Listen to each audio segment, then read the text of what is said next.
15-minute cities. What is a 15-minute city? 15-minute city. 15-minute city. 15-minute cities. Have you heard about 15-minute cities? There's no question that Los Angeles is a car-centric city. Last year, fewer than 5% of Angelinos took transit, walked, or biked to work. But honestly, you don't need statistics to prove the obvious. I'm here in a grocery store parking lot right in the middle of the city.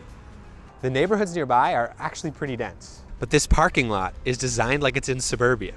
That brings us to one of the key components that actually decides the mode share of a city, its layout. LA is laid out so that the easiest way to get around is by car. This goes back to when LA was developed. Just around the same time that cars became popular was also when LA experienced a huge boom in population. So instead of getting denser and growing up, LA started to grow out. Just look at this picture from 1926. LA was expanding so quickly that homes were being built literally next to nothing at all. Like a hurricane-induced flood in Florida, LA just kept on spreading. It was experiencing a bona fide suburban boom, and there was no end in sight. But then, LA's flood hit the one thing Florida doesn't have: mountains. And unlike in Texas, where the only thing after 100 dusty miles is another 100 dusty miles, our geography gets in the way. The mountains corralled land developers until there was simply no more room left. And remember the idea of convenience and the stability of the suburbs offered? Well, now everyone's playing. You got a Model T, and so did 1,000 of your neighbors. So today, we live in a city where life is facilitated by cars, therefore everyone has one, and our roads are completely full to capacity. So full, in fact, that when lights turn green, you can't even go through an intersection. And with everyone convinced that driving is the only way to get around, every inch of road space is designed for moving traffic. So bike lanes, get out of here. And subways? You're gonna have to wait until 2052 at the earliest. And so we're stuck in a never-ending doom loop where everybody drives, so every store is designed for drivers, and so more people drive. And so then every store accommodates drivers, and then more people drive. But what if a place wasn't designed like this? What if instead there was a place where urban planners intentionally created a layout that encouraged walking and biking and other modes instead of driving, and the locals didn't even notice? And what if this didn't require sacrificing all the lifestyle amenities of suburbia? Well, I have good news. This place does exist, and I am going to take you there. To get to Urbanist Paradise, we're going to have to go on a journey and leave Los Angeles, all the way to the Netherlands. You guessed it, it's an urban planning channel. What did you think was going to happen? But instead of going to Amsterdam or another large city you might have heard of, we're actually going to go to a little town in the Dutch countryside, the pleasant little town of Houten. And when I got there, I found a grassy little knoll next to a bike path, sat myself down, turned on the camera, and started to explain where I was. Houten is unmistakably a suburb. It's relatively low density, a lot of attached duplex-style homes, some apartment buildings. However, Houten isn't a run-of-the-mill suburb. Upon visiting the town, Professor Robin Hickman from University College London declared, "Houten is one of those places that we occasionally visit and really blows the mind. A place that makes you think you've seen the future." What makes Houten special is not that it's not its architecture or its age. It didn't even really exist before the 1980s. When the designers designed this suburb, they, from the first day, had a goal, which is that it was going to be sustainable, and sustainable in its transportation. Modern-day Houten was planned around a small village with a population around 4,000 in 1970. The original village street was preserved in the heart of the town. The vast majority of the town today was built from the 1980s to the 2010s, with 10,000 homes being built before 2000. Many of these homes have direct access to two-way separated cycle tracks. And so rather than design the suburb as many suburbs have been designed, which is around the car, they wanted a huge percentage of trips to be made by bikes and walking. And they didn't just do wishful thinking with that. They actually made sure that the infrastructure catered to those types of journeys. Robert Dirks, a now retired urban planner who devoted much of his career to design the town, masterminded the development of Houten as a new growth center. This development aimed to support the population increase in Utrecht and its vicinity.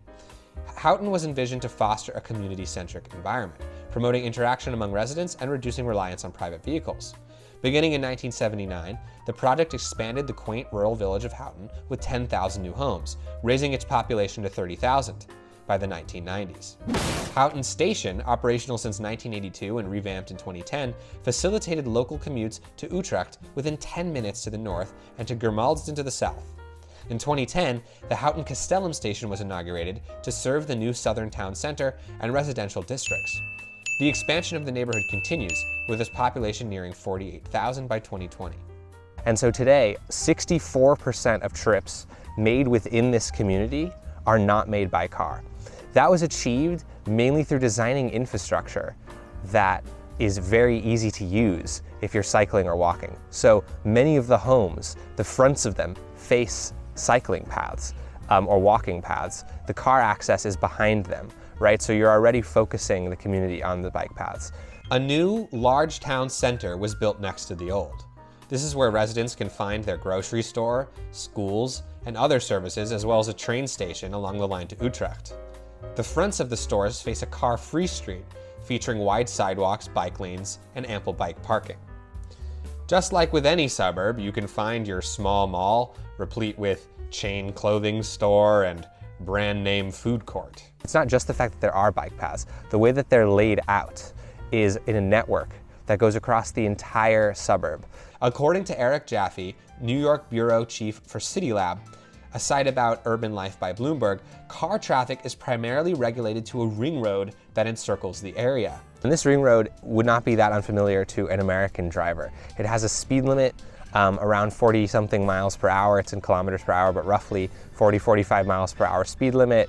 It doesn't have many driveways. It's like a highway, right? So that's not unique. Within that ring is a network of low-speed streets meant primarily for people traveling on foot or by bike. There are 80 miles of bicycle paths alone that connect to two main intercity train stations and most of the area's schools and shops.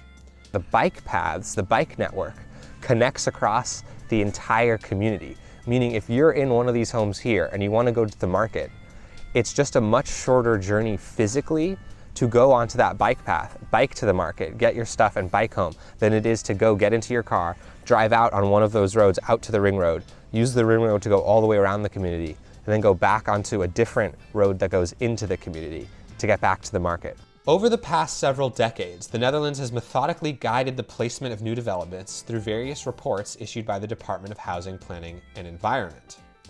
And initially, in the 1970s and 1980s, the country adopted a policy of concentrated decentralization, which encouraged development in specified urban areas while limiting the expansion of smaller rural communities.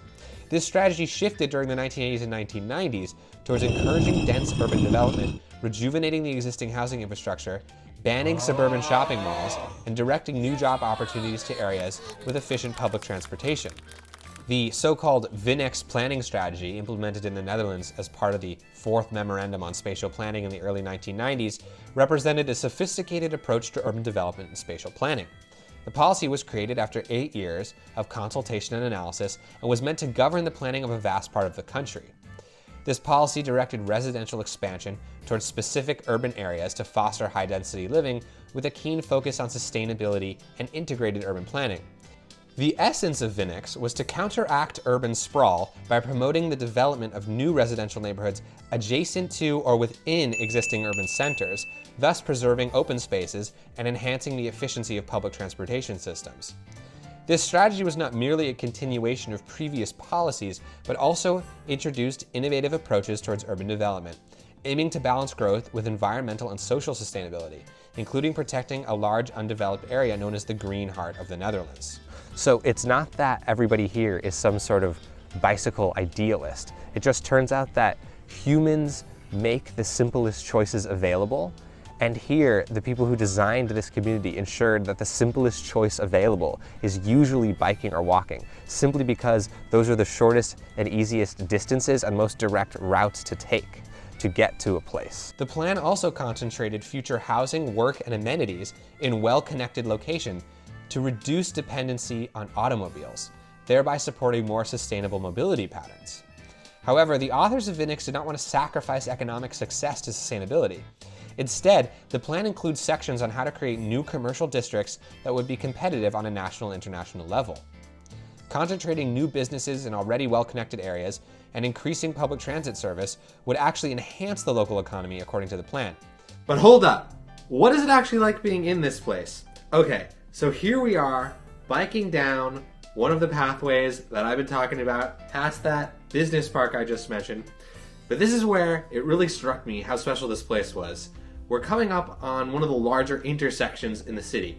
And I was just used to here in America, where you would pull up to the intersection, you'd have to wait at a red light, you'd have to cross while cars made a right turn. Here, the bike path is actually submerged under the roadway and creates an entire bicycle roundabout, which you can see us going through here, with different bike paths branching off in every direction that go all across the whole city. So they've taken one of the most dangerous parts of any cycling journey, which is the intersection, which is actually where the majority of crashes happen, and just completely eliminated that possibility by separating the bikes and the drivers from each other.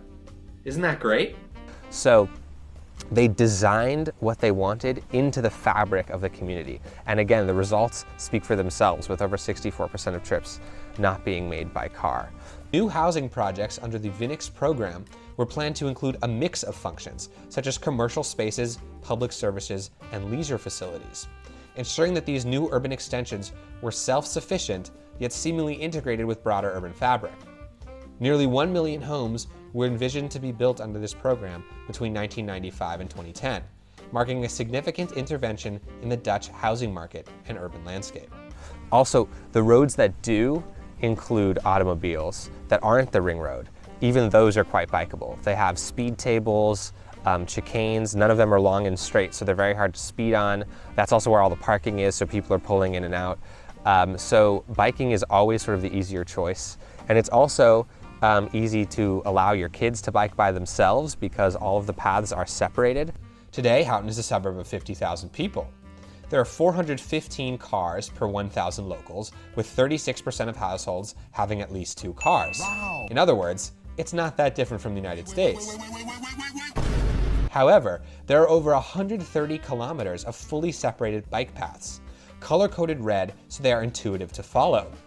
Cycle mode share is at 28%, walking at 27%, public transport at 11%, and private cars at 34% of trips, according to the Institute for Transportation and Development Policy Europe.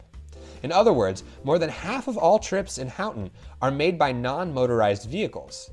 They also found that only 2% of households don't own a bike, which translates to 3.4 bikes per household. For comparison, the similar government-planned town of Milton Keynes in the United Kingdom has 1.1 bikes per household, or 35% of households with no bike. One of the things I'm noticing being here is that the paths are not multi-use. We're on sort of this multi-use bent in the United States where we say, okay, bikes need their own separate space from the road, so let's make these multi-use paths where people and bikes are on the same thing. No, because that delegitimizes them as a transportation option, because if people are walking there, you can't really get where you're going very quickly. So here they have bike paths, pedestrian paths, and roads, all as separate modes. You can see here behind me is a perfect example. The bike paths are all color-coded red, as they are across the entire country. So you know exactly where you're supposed to be, and the pedestrian paths are usually gray, which is on the other side of these trees here. And then in the case of the roads, they're all different colors of brick.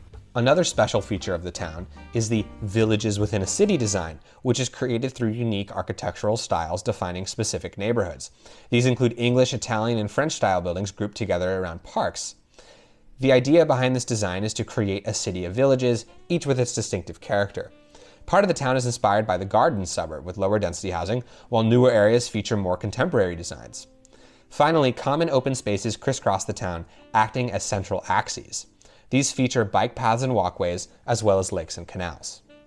The question is, of course, is this replicable anywhere, especially in the United States?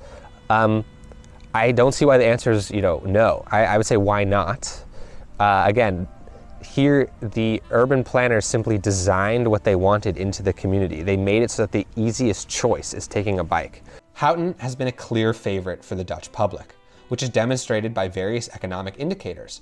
Wait times for social housing in the city is 12 to 13 years, while housing costs are significantly more expensive than in neighboring cities. Many families also want to live in Houghton due to its reputation as a safe place to raise a family. Indeed, the town has high levels of social cohesion. Social research has shown that Houghton's inhabitants are socially very active and that the number of clubs, club members, and club activities is among the highest in the country. You've probably heard that the only way to get to a 15-minute urbanist paradise is to increase density. Of course, density does make a lot of things feasible, like high-quality transit and vibrant mixed-use neighborhoods. But what Houghton teaches us is that you don't need to give up on all the things that people like about suburbs to get a 15-minute city. You can still have your single-family house, your yard, and your car. It just takes thoughtful and intentional roadway layout and design, and we can get there. Though many places have already been designed for the car, we can retrofit them. First, we'll have to get rid of all those archaic zoning laws that make it impossible to build a place like Houghton in the first place. Thankfully, single-family zoning and our obsession with cars seems to be decreasing, but that's the topic for another video. If this trend continues, and we speak out about the importance of designing our neighborhoods with intention and mobility in mind, there could be an urbanist renaissance, and we could even change anywhere in America, even good old Los Angeles. I'd like to thank my editor, John, for putting this whole thing together. If you like his work, make sure to give him a shout out in the comments. And of course, please like and subscribe. We plan on doing a lot more of this fun stuff in the upcoming months, so stay tuned. And as I always remind people, if you want to get more involved with urbanism, check out your local Strong Towns group. And if you live in the LA area, don't forget to check out Livable Communities Initiative. They're doing some really cool work. Thanks for watching.